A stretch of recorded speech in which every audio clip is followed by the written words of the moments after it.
โอ้โดยมาย่ามเซี่ยวเมียเซี่ยวเกิดลูกบ่แม่นลูกเซี่ยวได้เนาะลูกเมียมันบ่นี่แต่งกันลาป้าสำเตอสู้ลองเบิ่งดูอันนี้ป้าจากธรรมชาติเลยบ่เกี่ยมแต่งแม่น โอ้เอ้า ป้าปานินน้ำลึง ปานินน้ำนึงโอ้เอ้าขั้นตอนต่อไปนี่มะเขืออีกสิว่าอันนี้เด้ น้ำมะเขือผมน้ำเนิน โอ้อยู่น้ำเนินพุ่นว่ะ แม่น โอ้สั่งมาแต่ต่างแขวงอันนี้เอาหอมเชิญบ่อันน้ำอันนี้เด้อน้ำมันเหลือกี่ น้ำส้มฮ้อ น้ำเบอร์สมฮอเนาะ เบอร์ส้มฮ้อนี่ก็สิพัน โอ้จังได๋จะไปถ่ายกล้อง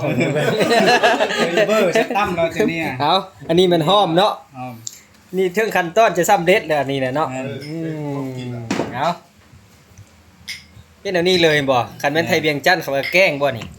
โอ้ยันมันอ้อสำหรับ เอาโอ้กลินหอมแต่เว้ยเอ้ยโอ้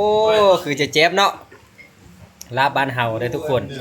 ถ้าไปสำเตอสำเนื้อบ่ได้กินอันนี้มันแล้วเลยบ่ เดี๋ยวนะ เม็ดสภาพเลย แต่มาเวียงจันทน์ก็ได้กิน ไปบ้านเตาไปสัมเตอร์บ่ได้กินนี่มันบ่ได้ไปได้ โอ้มื้อนี้เราตั้งเจอนี่ว่ามาลิ้นนำเด้อก็หลายเทื่อละที่อันเราโทรหาแต่ว่าค่าเบียกอยู่เนาะเวลามันบ่ตรงกันหั่นนะมื้อนี้ก็เลยตั้งเจอมาทุกคนเลย น้ำแกงอันโทกกัน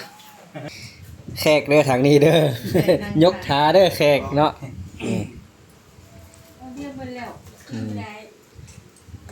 มีแต่แขก VIP เจ๊